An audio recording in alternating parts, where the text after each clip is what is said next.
Welcome back to the vlog and happy Memorial Day weekend. Did you guys see that Knicks game? Oh my god. Was that one of the biggest chokes ever?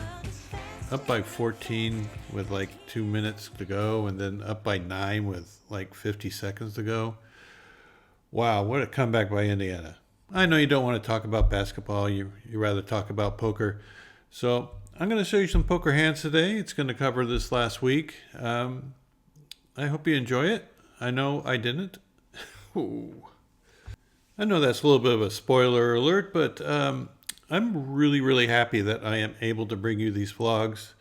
I just celebrated my 10th year anniversary of my medical condition that occurred 10 years ago, of course, where I didn't have a very good chance of living. So being here, being able to show you guys a vlog, being able to be with my family, my youngest son just graduated high school, and having all the family together to celebrate that is a wonderful thing, and just being around. So if you guys want to hear more about my story, I did do a vlog about that 3 years ago. I think it was vlog 81, titled My Story. Anyway, if you want to hear more about it, go check it out. Anyway, let's get into the poker action. I would just like to say that I hope everyone has a good Memorial Day weekend, and that all the leftovers from the barbecue, I got dibs. All right, we sit down in the 1-3 game over at Capital Casino, buy-in for $500. Been playing for about an hour. Nothing too exciting has happened. There's been kind of a quiet game. The player on my left, who's been playing, like I would say a normal game, has all of a sudden switched it up and is playing a very loose, aggressive style. I look down at pocket queens in the +1 position and open for a normal size of $15. My opponent to my left raises to $51. Everyone else just gets rid of their cards, and when it comes back around to me, I have a decision to make.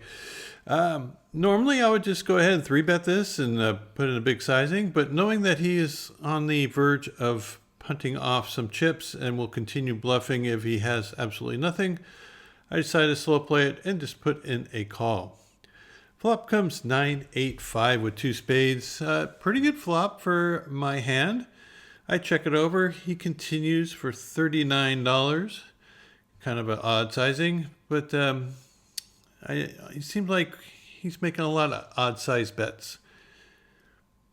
Well, I don't have the queen of spades in my hand, so it's more likely he has some sort of flush draw. Maybe he's raising with, king, queen, ace, queen, spades. Continuing on this. Turn card is complete blank, 4 clubs. Should not change a single thing. I check it over to him again, see if he wants to continue, and he does. And this time he bets out for $76. All right. Well, I don't think I can fold this, and I think if he has a flush draw and the flush card misses, he's going to continue. So I decided just to call and see what came on the river. With 336 in the center, we get a 2 of hearts on the end. It looks like a complete blank to me. I check it over again, thinking that he will continue with his bluff. After some thought, he slides in $400, which will cover me. I have about $318 remaining. Okay, what does this mean? Maybe he had a flush draw. Maybe it was ace 3 of spades and he backdoored a straight. I don't like the sizing, but then again, I was expecting him to bluff it off, so I don't think I can fold. The way it's played, he either has a really big hand or he has absolute air. So 318, just got to be right about 30% of the time. Yeah, it's going in. So I closed my eyes, put the chips in, and he was happy to show me that he had the nuts with 7-6 offsuit. Yeah, I think it's better just to play your hand straightforward and raise. No need to get fancy. Just re-raise him. If he wants to continue, make him pay. So about 15 minutes later, I pick up ace king from under the gun Open for a raise to $15. My friend to my left raises to 45. As I said, he's been playing a lot of hands this way. We get a caller from the button for the 45. Small blind gets out of the way. Big blind puts in the call for the 45. So there's $150 in the center. I just kind of want to shut this down and get a win under my belt at this point. I thought about raising to 200 more, but I said, let's just get it in. If he wants to gamble, make him pay. Anyway, he folds out pretty quickly. The player on the button kind of takes a peek at my stack. He knows I just lost that last pot that was pretty brutal. Maybe he thinks I'm tilting. Maybe I am. Anyway, after some thought, he lets it go, and so does the player in the big blind, and we win $150. Well, this time there's a $6 straddle. I look down at two queens in middle position, open for a raise of 25. Player to my left puts in a quick call for the 25, and so does one other player. And we're going to go three ways to this flop with $79 in, and of course it comes out ace high. Well, my first opponent checks. It's not necessary. My player on my left has an ace, so I'm going to put out a C bet here for $30. He puts in a pretty quick call, so I'm thinking that he might have a weak ace. He might have a flush draw. He might have anything. Turn card comes as a king of spades. It's good for my range. Question is, what do? I decided just to go ahead and fire 100 and see what he does, and he calls rather quickly. So I'm pretty much going to be shutting down here unless I catch a really good card like a queen, because I'm not sure what he has. Well, the river card comes as a four of spades. It doesn't help me much. And I'm trying to think whether I should just go for like a really small block bet so he doesn't bet the river, or maybe just put in a really large bet and see if I can get him to fold a weak ace, which is asking a lot from a player who is this sticky and is playing this kind of style. But what I ended up doing was I decided to see if I can pick up a read by going over and grabbing some chips like I was going to bet. And he says, Call. Well, that's a lot more information than I expected to get. I got him to act out a turn and say he calls. So if I had a great hand, I could just shove all in and he would have to call that. If I had a hand like I have, now I can make a minimum block bet because he probably has me beat. And if I check it to him, then he can bet whatever he wants, and then I would have to make a decision. So I decided just to make a quick $5 bet, and if he has an ace, he has the pot, and if he doesn't, it was a very good move by him to call down with a weaker pair. I tell him if he has an ace, you're good. He says I would call to your hand, so I turn it over, and he shows ace 10 offsuit for the pot. But at least I got a cheap showdown. Oh no, not pocket queens again. I'm in middle position. I got two queens. I open for a raise to 15. Player to my left naturally calls. Player on the button calls. So does the big blind and the original limper. We go five ways to a flop of queen, three, deuce with two diamonds. I got top set. That's a good thing. First two players check. I'm going to continue. Small sizing, $20. You get called quickly by the player on my left and the player to my right. Turn card comes is a 7 of clubs. There's possible flush draws, straight draws. I'm going to size up a little bit. The player to my right only has like $80 remaining. And of course, the player to my left has a very big stack that I donated to him. So I bet for $80, hoping that my opponent to my left has something that he can maybe make a play at me, or if he happened to have like two pair somehow with like three deuce, which is not out of the question. But he ends up folding. Too bad. Well, the short stack goes all in for his $80. Well, at least I got some action. River card comes is a jack of clubs. I turn it over and my opponent shows that he turned two pair. So we actually win one with queens. Well, I'm down about $200 right now. The player to my left posts a $4 missed blind thing, 3 of them in, 1 in the center of the pot. The next player opens for $20. He gets 3 callers for the $20. So there's some $84 in the center. When I look down at ace king on the button, this is a good one to raise up, squeeze. I make it to 140.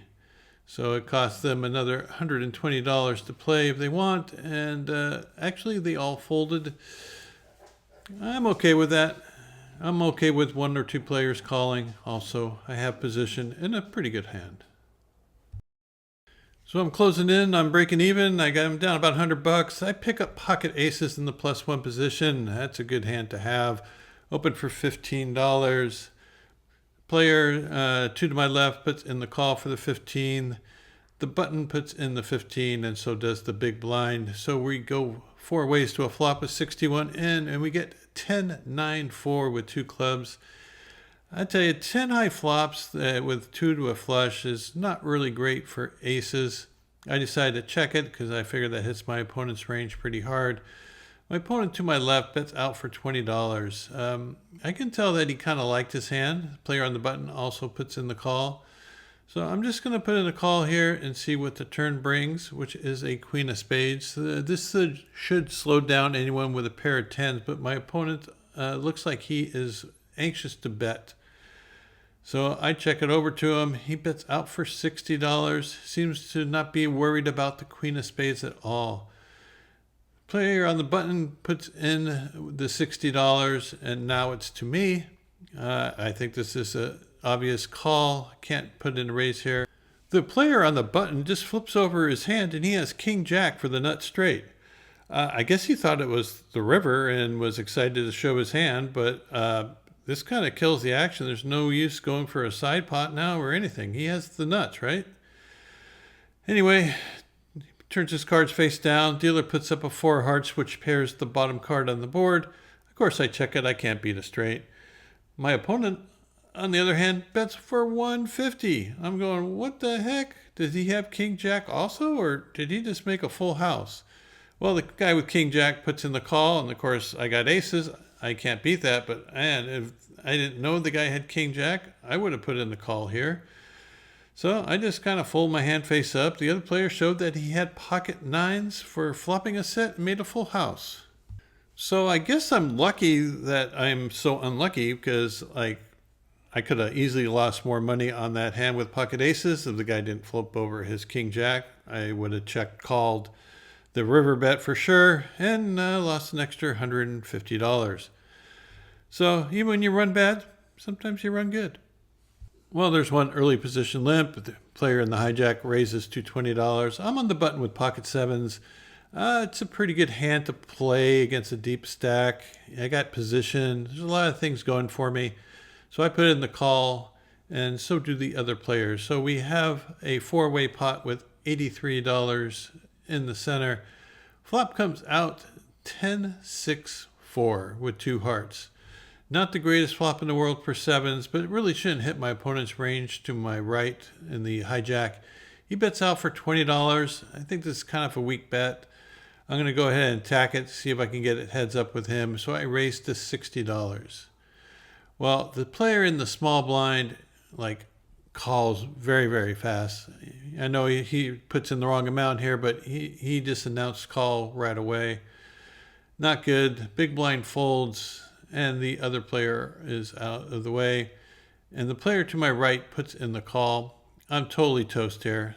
I was thinking that he might have some sort of draw, and I can get it heads up and just check it down. First player checks, next player checks. Of course, I'm going to check. I'm surrendering. I'm not going to go after this one at all. River card comes as a deuce of diamonds, complete blank. Now the player to my left bets out for $100. The player to my left, who I believe has an overpair at this point, does decide to put in the call for the 100. And of course, I have nothing, so I'm just going to fold.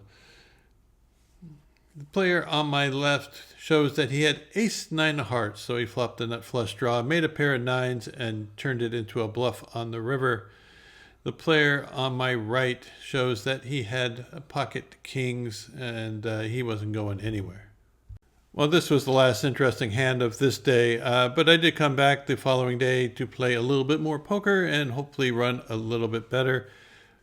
Well, the first interesting hand the following day, I get pocket kings in the hijack. That's a good hand to have. I raised to 15. I get called by both blinds. So there's going to be $45 in the pot, and the flop comes out. Jack 7-5 rainbow. Not a bad flop for pocket kings. Both players end up checking. Hopefully one of them has a jack, and I can get paid off here. Well, I bet out for $20. That's a reasonable size on a $45 pot. I don't think they're going to be speculating too much with like overcards or anything. They probably have some sort of pair, maybe a jack, maybe a 7, or maybe some sort of straight draw. First player puts in the call, second one puts in the call, and we go 3 ways to a turn card of a 7 of clubs. Now they're both in the blinds, and they both called, and none of them put a bet in. So I think second pair is kind of in their range. So I decided to pot control and check it back, and then call down on a blank river. Well, the 8 of diamonds is not exactly a blank river. It does make some straights like 6-4, 9-10, 6-9. But otherwise, it doesn't really change anything else. The small blind leads out for $60. Big blind folds. And of course, I checked it with the intention of calling. So $60 seems to be a fair price. I expect to win this most of the time. And he rolls over 9-10 offsuit for this straight. I then go through a very long dry spell, winning a couple small pots, getting a seat change, and finally I pick up 8-5 suited. Well, there was an open for 15, a call for the 15. I call. The 2 blinds call. We got $75 in the pot, and boredom has taken me, and I'm playing 8-5 suited now from the hijack. Flop comes out pretty good. It comes queen, 6 deuce with 2 clubs, so I got a flush draw and some sort of backdoor straight draw.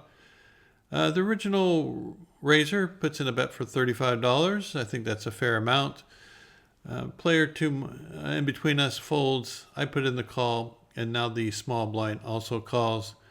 So we go 3 ways to a turn card with $180 in the center. And it is the Queen of Clubs. Now this is actually a really good card for me besides making the flush, because I was worried about someone having a queen high flush draw, like a pair in a flush draw, which is out of the question. And now they just had a queen. They don't have a flush draw, or they couldn't make a flush with it. So he bets out for $50 this time. Now my flush is pretty weak, so there's a lot of 1 cards I don't want to see. You know, if someone has somehow a 9 of clubs in their hand, I don't want them to get there cheaply. So I raise up to 180. I'll be happy to take it down now, and if I get raised, I'm prepared to go with it, because I think it's unlikely that my opponent has a flush at this point from his bet sizing and his line. Anyway, he thinks about it for a while, but he finally decides to let it go. If he had something like pocket 10s with a 10 of clubs, I didn't want him to get there. Well, again, I go through a little cold patch there where I didn't have too much to play, and I finally pick up Queen Jack suited in middle position. I open for a raise to 15. I get a quick call from the player on my left, and the player left to him, and everyone else folds out. So there's $49 in the center. The player who's in the hijack has a short stack. He has about 130, and the other player has about 600 in his stack. Flop comes out pretty good, Jack 9-4.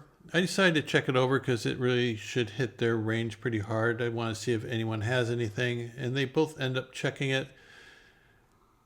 Turn card comes is a 8 of hearts. Not the greatest turn card in the world, but I think that if someone had queen 10, they would have bet the flop. So I lead out for $30. Player to my direct left folds. And now the other player with a short stack just kind of shoves $85 in the pot, leaving himself with $3 behind. What could he have? Well, I guess he could have 10-7. I guess he could have queen 10 and not bet the flop. 9-8 is another distinct possibility, but I got a jack, I got a straight draw, and I'm a little bit tired of sitting here playing nothing, so I decided to call the $55, and we get 3 jacks on the river. Pretty good hand. My opponent, before I had a chance to act, turns over his hand with ace jack. He had $3 left he could have bet. He said he forgot about that. And I said, well, I guess I check then. And of course, I muck my hand.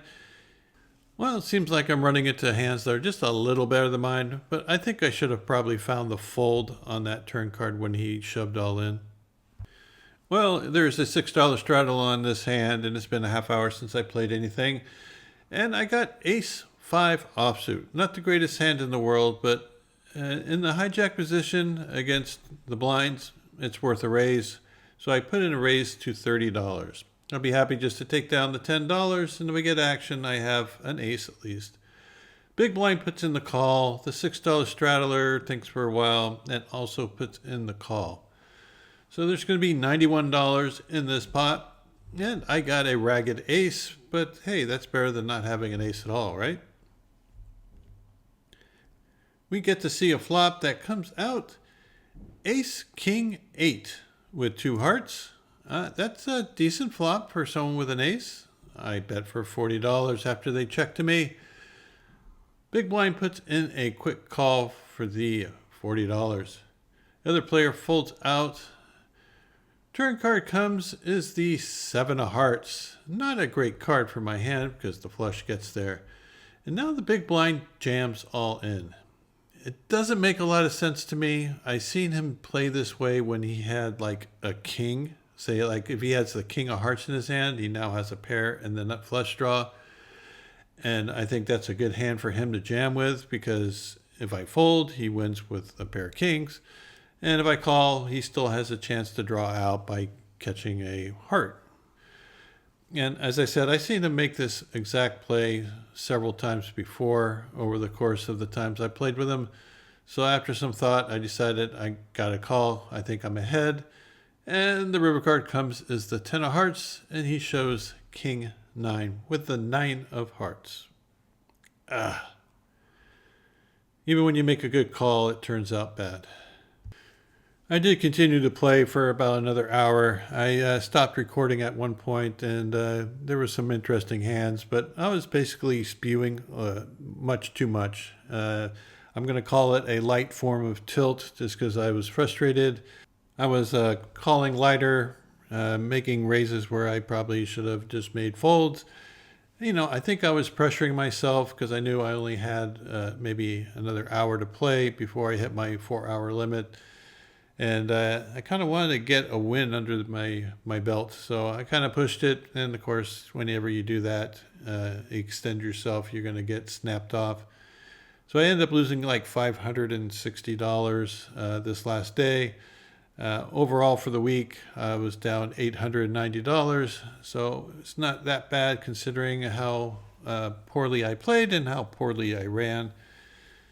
Anyway, I hope you guys enjoyed the vlog. I know I enjoy making these for you, and I enjoy being around here 10 years after my little medical episode. And I really like to say thank you to all those who have family members that were lost on Memorial Day, and even if you didn't, to celebrate those who have fought for us to make our country what it is today. So have a great weekend, and I'll see you next week.